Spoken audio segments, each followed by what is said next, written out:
Hi friends, చూడండి ఇది సబ్జీ water. ఇది రాత్రి నానబెట్టుకున్నది బాగా వెయిట్ చేసి సో ఇవి తాగితే చాలా మంచిది ఒంటికి. సో మీరు కూడా ఈ సమ్మర్ టైంలో రోజుకు ఒక గ్లాసులు వాటర్ తాగండి.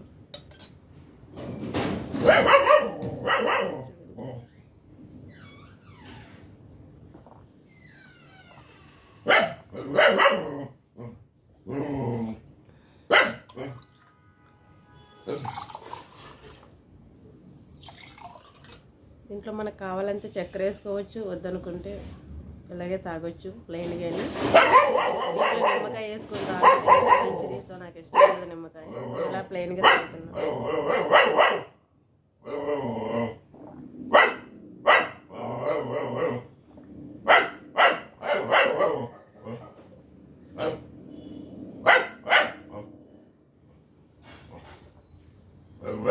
మీరు కూడా ట్రై చేయండి సమ్మర్ టైంలో.